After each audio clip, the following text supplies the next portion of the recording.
Short হয়ে গেছে।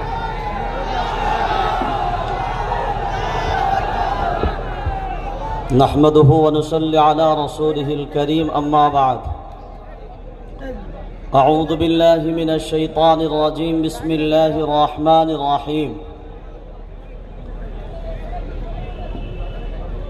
وتعاونوا على البر والتقوى ولا تعاونوا على الإثم والعدوان صدق الله العظيم وقال النبي صلى الله عليه وسلم الكفر ملة واحدة أو كما قال عليه الصلاة والسلام শ্রদ্ধেয় সম্মানীয় আজকের এই সভার সভাপতি মুসলিম পার্সোনাল ল বোর্ডের আমাদের পশ্চিমবঙ্গের স্বনামধন্য দায়িত্বে আছেন হযরত উপস্থিতি এবং আমাদের যারা আজকে মঞ্চে আছে সমস্ত সম্মানীয় উলামায়ে কেরাম অতিথিদেরকে এবং আগত সমস্ত মেহমান, বিশেষ করে পশ্চিমবঙ্গের কোনায় কোনায় যে সমস্ত সংগঠন যাদের অক্লান্ত পরিশ্রমে আজকের এই মঞ্চ এবং ময়দান আমরা তৈরি করেছি, আমরা প্রথম সকলকে ধন্যবাদ জ্ঞাপন করি, আপনাদের এই প্রচেষ্টাকে সাধুবাদ জানাই।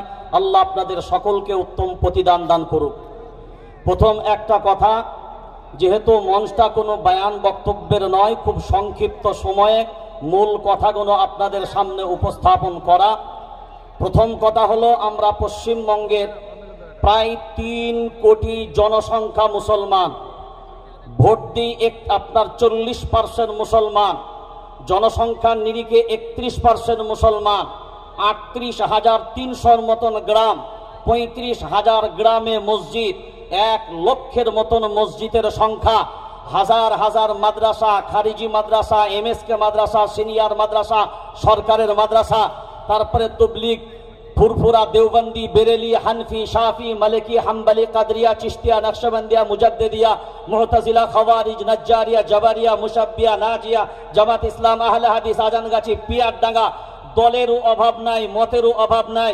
কিন্তু আজ যদি বাংলার 3 কোটি জনসংখ্যা মুসলমান দল ভুলে গিয়ে, কালার ভুলে গিয়ে, রং ভুলে গিয়ে, দল বুঝবে না, রং বুঝবে না, কালার বুঝবে না, এক কালিমার পরিচয় দিয়ে, এক রবের পরিচয় দিয়ে, এক নবীর পরিচয় দিয়ে, এক কিতাবের পরিচয় দিয়ে, এক ধর্মের পরিচয় দিয়ে, এক দ্বীনের পরিচয় দিয়ে, এক জাতির পরিচয় দিয়ে যদি এই 3 কোটি জনসংখ্যা মুসলমান একবার বাংলার মাটিতে বিভেদ ভুলে যদি ময়দানে নামে, আরে বাংলার মাটি না, সারা ভারতবর্ষের সমস্ত জালিম পর্যন্ত কম্পিত হতে বাধ্য হবে। শুধুমাত্র একটাই দুর্বলতা, আমরা সময়ের সাপেক্ষে একতার কথা বললেও অন্তরের মিলবন্ধন আমাদের মাঝখানে যদি এককভাবে যদি আমরা জুটতে পারি, যদি আমরা আমাদের চেয়ারের সবকিছুকে উপেক্ষা করে আমরা যদি মনে করি ঐক্যবদ্ধভাবে লড়াই করব, সবাই মাথায় রাখবেন একটা জিনিস, এটা প্রত্যেকটা মানুষের জানা দরকার। এই যে আন্দোলনটা, এই আন্দোলনটা কি? আপনারা সবাই মনে করছেন ওয়াক্ফ সম্পত্তির আন্দোলন, আসল লড়াইটা শুনে নেন, একটা ম্যাজিক মিডিয়ারাও দেখে নেন আর আপনারাও দেখে নেন আসলে ম্যাজিকটা কি।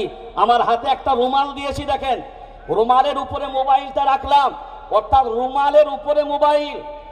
আপনার মসজিদ, মাদ্রাসা, খানকা, মক্তব, কবরস্থান যা আছে সব কিন্তু জমিনের উপরে। কার উপরে? জমিনের উপরে। যে মসজিদ আপনার যে জায়গার উপরে আছে ওই জায়গাটার নাম হলো ওয়াকফ, যে মাদ্রাসা যে জায়গার উপরে আছে ওই জায়গার নাম হলো ওয়াকফ, যে খানকা যে জায়গার উপরে আছে ওই জায়গার নাম হলো ওয়াকফ। সরকার কুচক্রান্ত করে এই যে জায়গা নেব বলেছে, মানে জায়গা যদি টান দেয়, জায়গার উপরে মসজিদ, জায়গার উপরে মাদ্রাসা, জায়গার উপরে খানকা, জায়গার উপরে সবকিছু, তাহলে জায়গা টান দিলে মসজিদ থাকবে না যাবে? এই থাকবে না যাবে? তাহলে এই 3 কোটি পশ্চিম বাংলার মুসলমান তারা কি মাথা চুলকুবেন না দলাদলি করে সব নিজেরা চুপ করে বসে থাকবেন? বরঞ্চ এক বাক্যে এ বাংলার মাটি না, সারা ভারতবর্ষে পর্যন্ত মনে রাখতে হবে যে আমাদেরকে ক্ষতি করার ক্ষমতা সারা পৃথিবীর জালিমের নেই, যতক্ষণ পর্যন্ত আমরা নিজেরা নিজেদের ভিতরে গাদ্দারি না করব। যদি আমরা গাদ্দারি না করি তো হিম্মত নেই কারোর পশম বাঁকা করতে, কারণ हम वो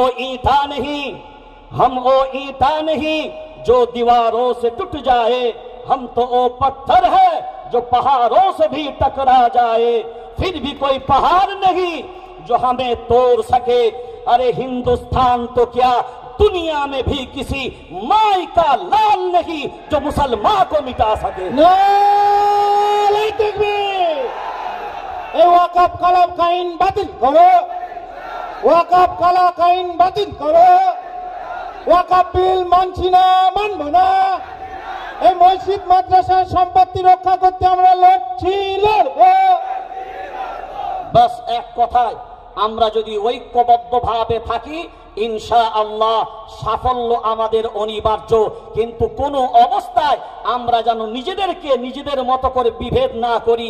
সেই জন্য মনের দিক দিয়ে ফ্রেশ হয়ে, হ্যাঁ, কাক কালো কোকিল কালো, কালো মাথার কেশ, সবচাইতে বেশি কালো মনের হিংসালেশ। নিম তেতো নিন্দা তেতো, তেতো ভাঙা ঘর, সবচাইতে বেশি তেতো 203-এর ঘর।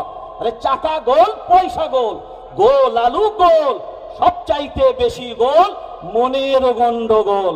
জমিয়তুল আইম্মা ওয়াল উলামা জিন্দাবাদ, ভারতবর্ষ জিন্দাবাদ, আমাদের সংহতি সম্প্রীতি জিন্দাবাদ। আসসালামু আলাইকুম ওয়া রাহমাতুল্লাহ।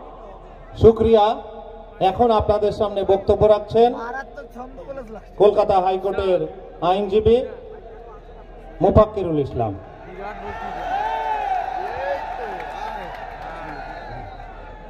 আসসালামু আলাইকুম। আমরা জানি কি জন্য এসছি, শ্যামল বাবু বা আমার অমুসলিম ভাইরা জানে না যে আমরা এসছি কি জন্য। ওরা ভাবছে মোদি যেটা করেছে ওইটা ভালো করেছে। আপনাকে ক্লিয়ার করে দিই শ্যামল বাবু, দীপঙ্কর বাবু, আপনাকে ক্লিয়ার করে দিই, মুসলিম সম্প্রদায়ের মানুষ আপনার লগ্ন দেখে, ডেট দেখে, সিঁদুর পরিয়ে যে মেয়েটাকে বিয়ে করেছেন, আমরা ওই বউটাকে কেড়ে নেওয়ার আন্দোলন করছি না। আমি যাকে মোহর দিয়ে মৌলভী সাহেব দিয়ে বিয়ে করেছি, এই সরকার বলছে উকিল সাহেব আপনার বউকে আমার ভালো লেগেছে, আই লাভ ইউ, আপনার বউ हमको दे दो। ঠিক তেমনি আমার বাপের, আমার পূর্বপুরুষের দেওয়া জমিতে ওয়াকফ সম্পত্তিকে বলছে এই জমিগুলো আমাদেরকে দে।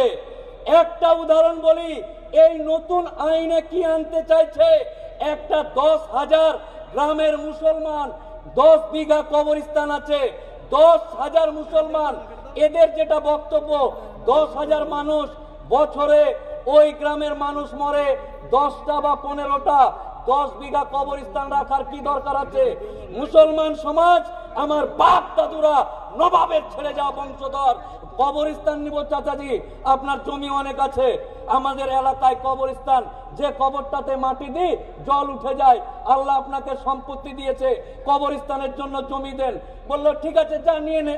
তো আমরা নবাবের ছেড়ে যাওয়া বংশধর কৃপণতা না করে কবরস্থান করেছি 10 বিঘার, মাজার করেছি 100 বিঘার, মসজিদ করেছি 600 বিঘার। এই সম্পত্তিগুলোতে এই আইনে বলছে একটা গ্রামে 10,000 লোক, 10টা 20টা মরে, ফালতু ফালতু দামি জায়গাগুলো কবরস্থান করে রেখে দিয়েছে।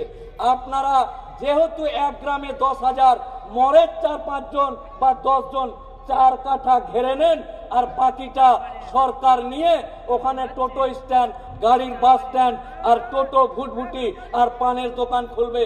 আমার বাপ যেখানে সাহিত্য আছে, আমার দাদা যেখানে সাহিত্য আছে, এই সরকার চক্রান্ত করে ওই কবরস্থানের মধ্যে এই গাড়ির চাকা, টোটোর চাকা আর পানের পিঠ ফেলতে চাইছে।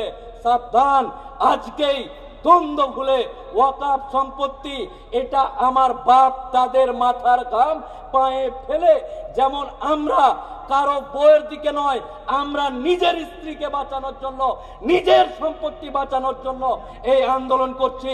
আমার অমুসলিম ভাই সহ ভারতবর্ষের সমস্ত জনসাধারণ তারা যেন আমাদেরকে ভুল না বুঝে। আজকে মসজিদ ডিএম কে পাওয়ার দিচ্ছে, ডিএম যেতে যেতে যদি মনে করে এই টিপু সুলতান মসজিদটা খুব সুন্দর, এখানে তো মেট্রো হয়ে গেছে, ये মসজিদ हमको दे दो, গব্বর সিং এর মতন ডায়লগ। মোদির লোক এই সরকার বলতে চাইছে এ কালিয়া এ হাত মুঝে দে দে, ঠিক তেমনি ডিএম যদি মনে করে এই মসজিদকে তুলে দিয়ে এখানে বাস স্ট্যান্ড করব, তাহলে ডিএম তাদেরকে বলবে কাগজ দেখা। 600 বছর আগের মসজিদ, 1200 বছর আগের মসজিদ, আমার বাপ দাদুদের তৈরি করা মসজিদ, এই মসজিদ নিজের জান থাকতে কারো হাতে তুলে দিতে চায় না, চায় না, চায় না। প্রত্যেকটা মুসলিম সম্প্রদায়ের ধর্মাবলম্বী মানুষদেরকে বলছি, আপনাদেরকে বলছি, যেমন শ্যামল বাবু না জেনেই ওয়াকাফ মানে বাপের সম্পত্তি মনে করছে, মোদি দিচ্ছে ভালো কথা, এই মুসলমানদের কাছে এত কেন থাকবে, আমরা নিয়ে নিব, মনে হচ্ছে বাপের জিনিস নিয়ে নিবে। ঠিক তেমনি আপনাদেরকে আমি মোফাক্কেরুল ইসলাম অনুরোধ করে বলছি, আপনারাও গিয়ে ওয়াকাফ কি মসজিদের জমি, ওয়াকাফ কি কবরস্থান, আরে ওয়াকাফের জন্য একটা আদালত আছে, কোর্ট আছে, উকিল আছে, নির্দিষ্ট পদ্ধতিতে ওয়াকাফ আইন চলে। আজকে স্বাধীনতার পর আমার বাপ রক্ত দিয়েছে, আমার দাদা রক্ত দিয়েছে, এই দেশ, এই পতাকাকে বুকে নিয়ে আমরা 70-74 বছর ধরে এই দেশে বাস করছি। হঠাৎ করে একটা সরকার এসে বলছে আমরা তোর বাপের কবরটা নিয়ে নেব, জিসিবি দিয়ে খুঁড়ে আমার বাপের কবরকে শিকল দিয়ে আমার সামনে টেনে নিয়ে যেতে চাইছে। জিসিবি, কবরস্থান, বাপের কবর, যে বাপের ঔরসে, যে বাপের জলে তৈরি হয়েছি, আমার বাপের কবর আমার সামনে জিসিবি দিয়ে খুঁড়ে চেন দিয়ে টানতে টানতে নিয়ে যাচ্ছে। তাই ব্রাদার ইসলাম, এই মহা সমাবেশে আপনাদেরকে একটাই কথা বলছি, আপনারা নিজেই আগে জানুন ওয়াকাফ কি, কেন, কার, কিভাবে এসছে আর কি করতে চাইছে। কারণ আমার চাচতো ভাইকে জিজ্ঞাসা করছে শ্যামল বাবুর ছেলে দীপঙ্কর, কলকাতায় কি হয়েছিল রে, ওয়াকাফ ওয়াকাফ ওয়াকাফ, আমিও জানি না, তাহলে নিজেও জানে না, ওও জানে না, ভুল বার্তা যাবে। তাই আমরা আগে জানবো ওয়াকাফ কি জিনিস। আগামী দিন যে কোনো রাজনৈতিক দ্বন্দ্ব ভুলে গিয়ে তৃণমূল করা মুসলমান, কংগ্রেস করা মুসলমান, আইএসএফ করা মুসলমান, পয়সার লোভে বিজেপি করা মুসলমান, সবাইকে রাজনৈতিক চাদর খুলে দিয়ে ওয়াকাফের কথা হবে।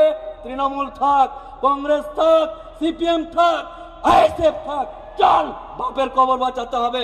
নারায়ে তাকবীর, নারায়ে তাকবীর। আপনারা সকলেই আগামী দিন রাজনৈতিক দ্বন্দ্ব হবে কিসের জন্য? আমার এলাকার রাস্তা হয়নি, স্কুল নাই, এগুলো যেখানে কোরআনের কথা হবে, আল্লাহর কথা হবে, জাত, কম, ধর্ম, ভাই, মুসলমানের কথা হবে।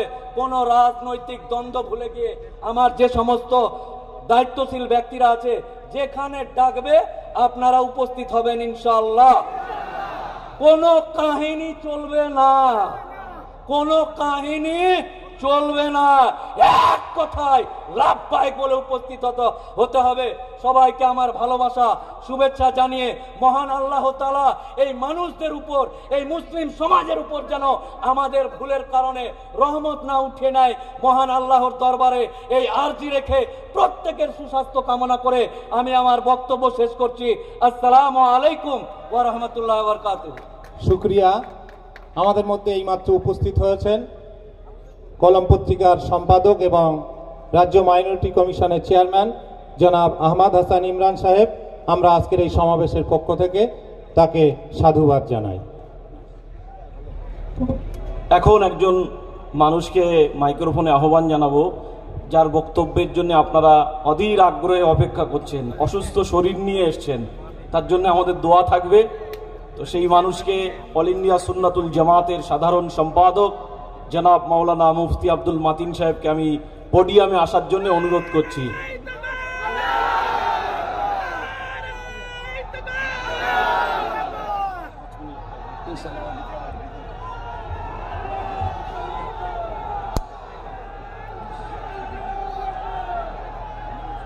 আমি বলবো না, আপনারা বলবেন, আমাকে একটু বলতে দেন। সম্মানিত সুধী, আজকে আমরা যে উদ্দেশ্য নিয়ে এখানে সমাবেত হয়েছি, বিষয়টা নিয়ে আপনারা মোটামুটি জেনেছেন। আমাকে 35 মিনিটের কথা মিনিট তিনিকের ভিতরে বলে শেষ করতে হবে। মোদী সরকার আসার পর থেকে আমাদেরকে নিয়ে তিনি এত পরিমাণ ভাবনা ভেবেছেন, যদি কখনো সুযোগ পাই নিঃসন্দেহে একটু ধুতি গামছার আন্ডামান দিয়ে ভদ্রলোককে আমি একটু স্বাগত জানাবো। কারণ যারা ওনাদেরকে বিরাট ভোট দিয়ে জিতিয়ে মুখ্যমন্ত্রী প্রধানমন্ত্রী বানিয়েছেন, তাদের নিয়ে উনি যত না ভাবছেন তার চাইতে বেশি ভাবছেন আমাদের নিয়ে। 370 কেন না, হিন্দু মুসলমানের বিরোধ ঘটিয়ে কাশ্মীরে দাঙ্গা লাগাতে হবে। সিএ কেন, ভারতবর্ষের বাইরে থেকে হিন্দু মুসলিম শিখ ইসাই পার্সিয়ান যারা আসবে তারা দেশের নাগরিকত্ব পাবে, শুধু মুসলমানদের দেওয়া হবে না। এটা পোলারাইজেশন, হিন্দু মুসলমান জাতি দাঙ্গার বিভাজনের মশলা জোগানো হলো। তারপরে কি হলো না, সিটিজেন অ্যামেন্ডমেন্ট অ্যাক্ট, ঠিক তার সঙ্গে রয়ে গেল আরো একটা মারাত্মক বিষয়, 3 তালাক। তার মানে দেশের 3 কোটি, দেশের গোটা ভারতবর্ষের 20 কোটি মুসলমানদের স্ত্রীদের অধিকার পাচ্ছে না বলে বিরাটভাবে দুশ্চিন্তায় পড়েছেন মোদিবাবু।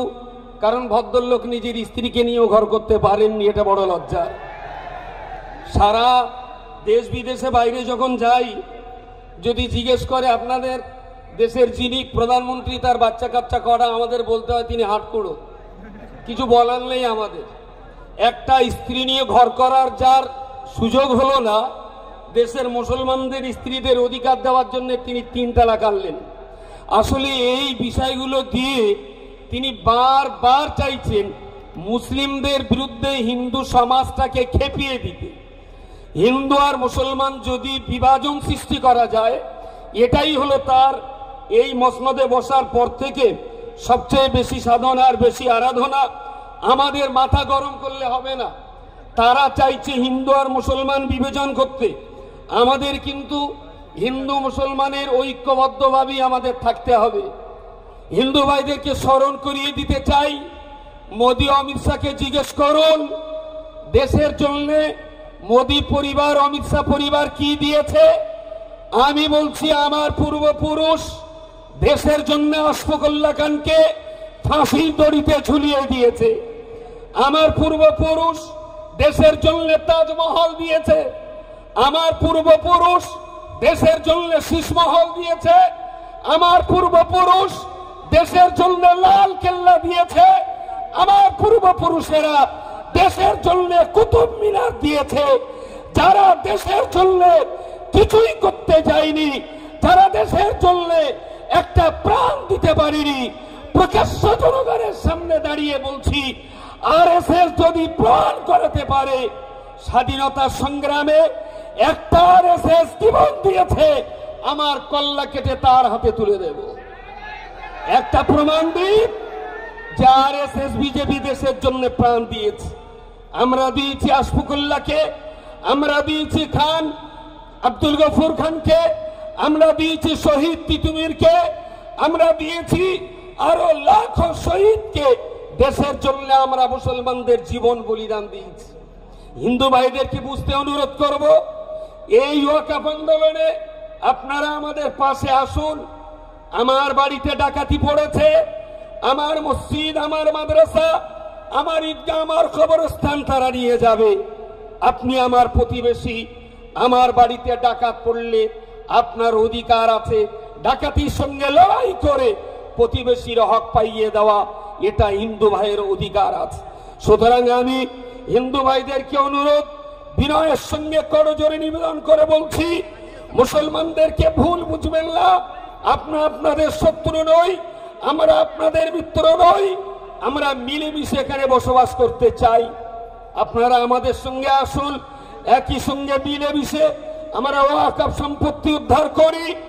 যদি আপনারা আমাদের সঙ্গে সাথ দিতে পারেন, ওয়েলকাম, ডবল থ্যাঙ্কস। যদি মনে করেন যে না, মুসলমানদের মসজিদ, মাদ্রাসা, ঈদগাহ, কবরস্থানের জায়গা সরকার দখল করলেও আমরা হিন্দু বুদ্ধিজীবী সমাজ গাল খুলবো না, কিছু বলবো না। আমি একটা সতর্কতার বার্তা দিতে যাচ্ছি, পৃথিবীর 256টা দেশের ভিতরে স্বাধীন সার্বভৌম 55 দেশ আছে। মুসলমানদের ওয়াকফ সম্পত্তি যদি উদ্ধার না হয়, আমরা আন্তর্জাতিক ময়দানে নেবে তাম দুনিয়ার 55 ধর্মকে, রাষ্ট্রকে আমরা ওয়াকফ সম্পত্তি রক্ষার জন্য আহ্বান জানাবো, সেদিন যেন হিন্দু ভাইরা আমাদের দিকে আঙুল তুলবেন না।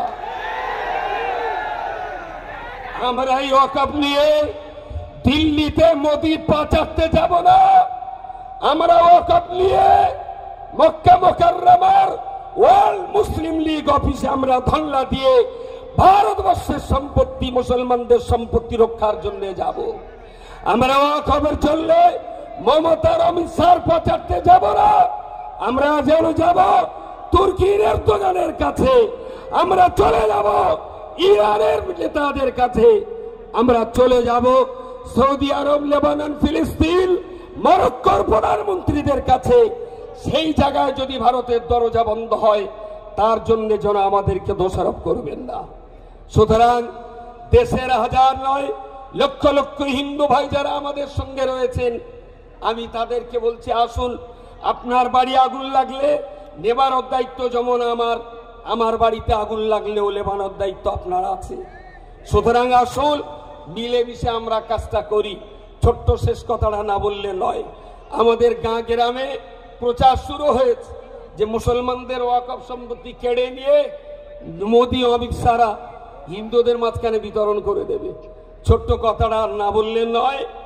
গাছতলায় বসে একটা ছেলে আর মেয়ে প্রেম করছিল, ফুলের মালাটা এনে ছেলেটা বারবার চাচ্ছে মেয়েটার গলায় দেবে, আর মেয়েটা বারবার নিতে চাইছে না। ওখানে কি হচ্ছে না হচ্ছে তারাই জানে। রাস্তাতে দুম করে একটা বাঁদর লাফ মেরে बादर महले विराट आलोचना। बोले की व्यापार? बोले मेरे लिए एक चांस मिल गया। बोले क्या मिला आपको? बोले बाद में समझा जाएगा, मुझे बहुत तो दिल बुलंद हो गई, मेरे लिए एक चांस मिल गया। बोले अरे की होचे बोलबी तो? बोले बहुत बड़ा चांस मिल गया। बोले की?